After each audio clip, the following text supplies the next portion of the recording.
안녕하세요. 알리오TV의 송 팀장입니다. 사실은 저희가 매장을 방문을 또 다양한 매장을 소개시켜 드리려고 했지만 코로나 단계가 좀 격상이 되면서 또 장기화가 되면서 이게 사실 매장 방문이 쉽지가 않더라고요. 그래서 오늘 좀 다른 포맷으로 여러분께 인사를 드렸고요. 오늘은 자칭 전문가 한 분과 비전문가 한 분을 모시고 코로나 이후에 유통 패션 업계에 대해서 의견을 나눠보려고 합니다. 한 분씩 자기소개 좀 부탁드릴게요. 비전문가 먼저 부탁드리겠습니다. 네, 반갑습니다. 유통 리테일 분야의 비전문가 김승준 부장입니다. 반갑습니다. 네, 자칭 전문가 한번 네. 해주시죠. 네, 패션 업계의 자칭 전문가 김슈바라고 합니다. 반갑습니다. 예, 김슈바님 오셨고요. 알겠습니다. 그 패션 시장이 작년 상반기 기준으로 하면 한 18조 1,000억 원 정도 규모였다면 이제 올해 상반기 코로나가 이제 1월 말에 이제 또 터졌죠. 그 이후에는 16조 한 7천억 원 정도로 많이 규모가 작아졌다고 합니다. 그럼 앞으로 올해 뭐 하반기도 좀 이제 3개월 정도가 남아 있고 내년 상반기도 이제 남아 있겠지만 전망은 좀 어떻게 보시나요? 저는 개인적으로는 좀 부정적으로 생각을 하고 있어요. 네, 코로나가 뭐 당장 오늘 내일 이제 끝날 문제는 아니라고 생각이 들고요. 오프라인 소매업을 기준으로 해서 말씀을 좀 드리면 사실 하반기까지도 이 매출을 회복하기는 좀 쉽지 않다. 네, 그래서 많은 어페럴 기업이라던가 글로벌 기업들이 어려움을 좀 겪을 것으로 예상을 하고요. 다만 전부터 이제 온라인 쪽에 대한 어떤 비중을 높이거나 그거에 대한 어떤 대비가 있었던 그런 패션 기업들 같은 경우는 그래도 나름대로는 좀 선방하지 않을까 그렇게 예상을 하고 있습니다. 알겠습니다. 또 김슈바님 이제 다른 의견 있으신가요? 네, 저는 긍정적인 부분을 어필을 하려고 했는데, 네. 김 부장님께서 끝맺음을 좀 긍정적으로 얘기해 주셔가지고, 네, 애매하게 표현해 주셔서, 뭐 그냥 저는 덧붙여서 좀 말씀을 드리면, 네네. 현재 뭐 물량을 많이 만들었었던 이런 제조업체들은 이제 다른 이런 플랫폼을 이용을 해서 자기네 상품이 제작할 수 있는 수량을 한정적으로 만들어 놓고 거기에서 그 제품을 원하는 고객들한테만 판매할 수 있는 선 구매 후 제작 하는 이런 방식으로 좀 많이 변화가 이루어지고 있고요.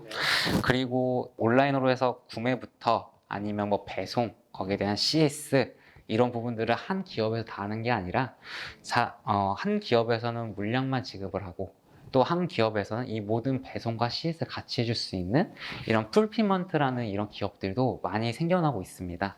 그래서 이런 유통과 제조업이 이런 방향으로 지금 조금씩 변화가 이루어짐에 됨으로써 약간 각 기업에서 모든 걸 해결할 수 있는 것보다 각 기업에서 잘할 수 있는 부분들을 이제 진행함으로써 좀 더 생산성 있는 방향으로 가지 않을까라고 생각하고 있습니다. 네.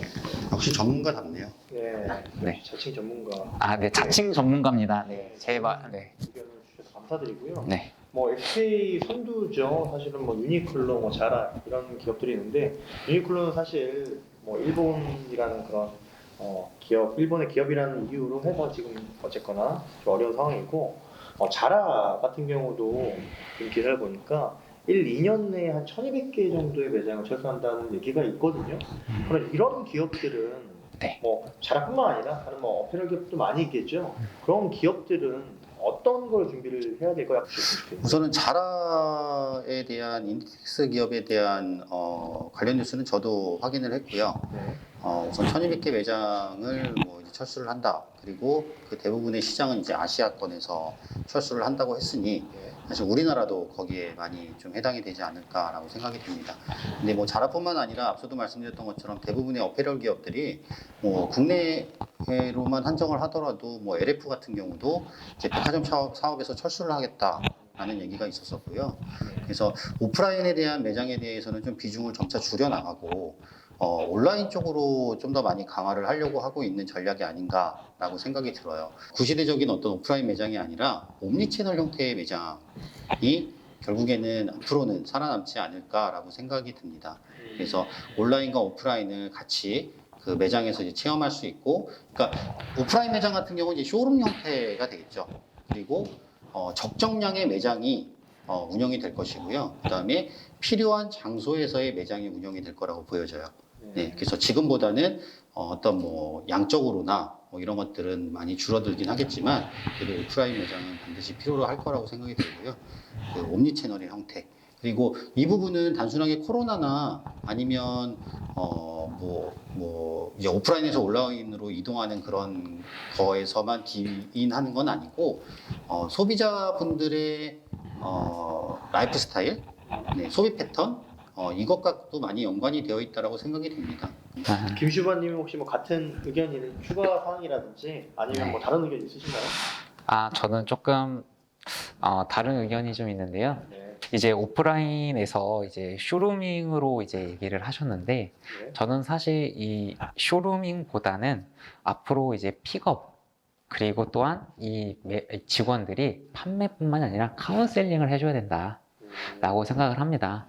예를 들어서 이제 미국의 월마트라는 이런 대형 기업들도 이런 마켓에서 체류 시간을 늘려가면서 상품을 구매하는 것도 있지만 시간에 대한 제약을 받지 않고 빠른 구매를 하기 위해서 일부러 선 구매를 한 뒤에 픽업을 하는 고객들도 많이 일어나고 있고, 네. 지금 그런 상황으로 지금 발전을 해 나가고 있거든요.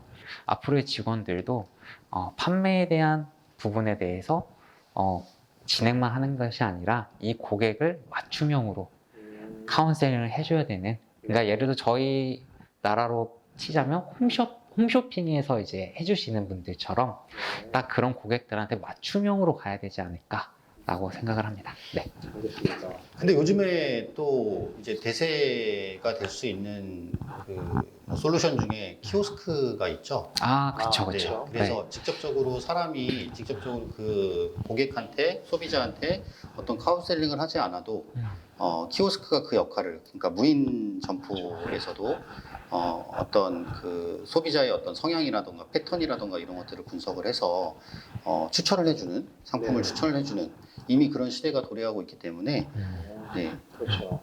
그러면 키오스크 그 시장이 어느 정도까지 성장하는 거죠? 지금 현재? 그건 제가 비전문가라서 어느 정도 성장했는지까지는 모르겠습니다. 네, 성장은 뭐 각자 알아보시는 걸로 하고요. 그럼 또 다음 또 주제로 한번 가볼게요. 네. 네. 얘기가 또 길어졌는데 저희가 1분으로 끊겠습니다. 1분으로. 네, 너무 네. 길어지면 안 돼요. 예, 알겠습니다. 마이크 네. 끌 거예요. 1분 지나면.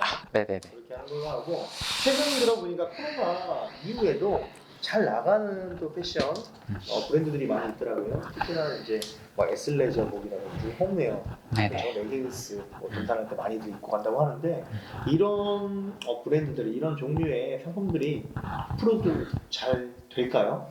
비전문가 김 부장님부터 한번 의견 부탁드리겠습니다. 근데 항상 왜 저부터 죄송합니다. 그러면 네네. 비전문가인 항상 저부터 자칭 전문가 네. 김슈바님부터 부탁드릴게요. 예, 제가 먼저 말씀드리자면 예.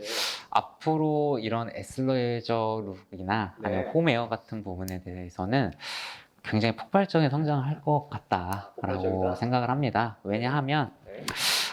지금 현재 저희 이런 코로나 시대가 도래하면서 이런 공간적인, 시간적인 제약이 없어져 버렸어요.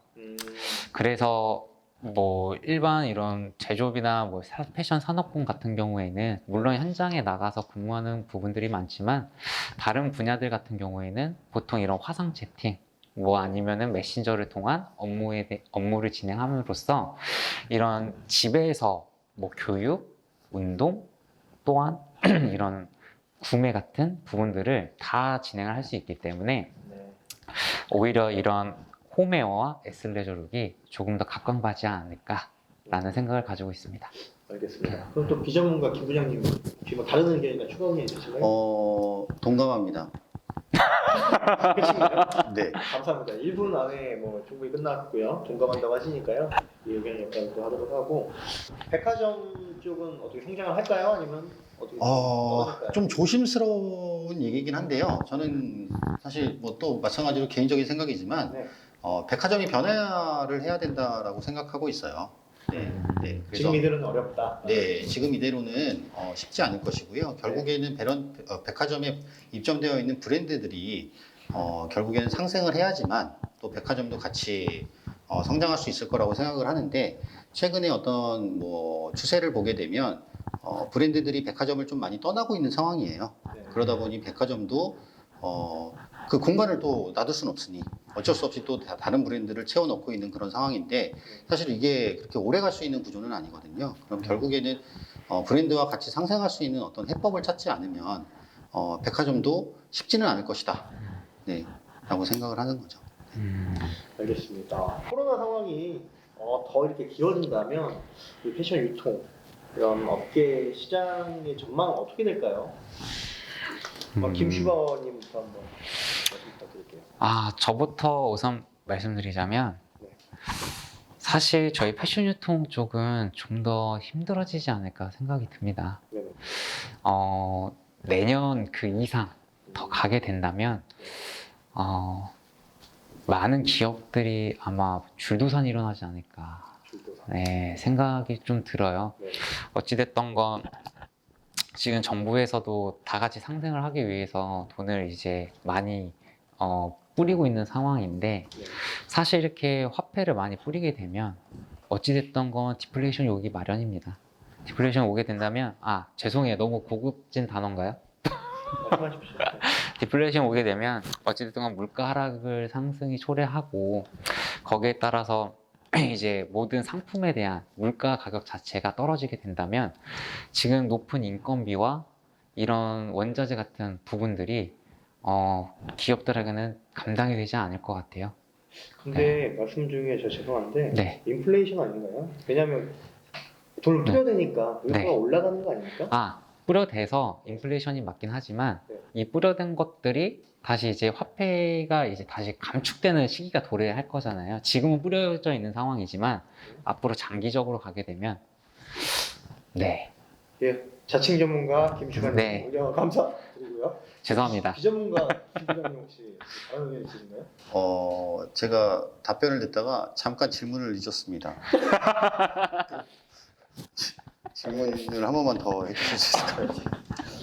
코로나 이런 현상이 네. 장기적으로 됐을 때, 네네. 지속됐을 때 이제 패션 네. 유통 전망 부탁을 드렸어요. 코로나가 장기화가 되면 뭐 장기화를 떠나서 사실 대부분의 지금 뭐 패션 기업이라던가 뭐 유통 산업 부분에 있어서 사실 하반기의 가장 큰 이슈는 재고 소진이에요. 네, 그래서 이미 뭐 상반기 아니면 작년 뭐 하반기부터 만들어 놓은 재고들이 올 한 해 동안 판매가 제대로 이루어지지 않으면서 사실은 기업들 입장에서는 그 재고를 어떻게 소진할 것인지에 대한 문제가 될 것이고 코로나가 장기화가 되면 당연히 소비가 이루어지지 않기 때문에 그 재고는 이제 그대로 또 남게 되겠죠.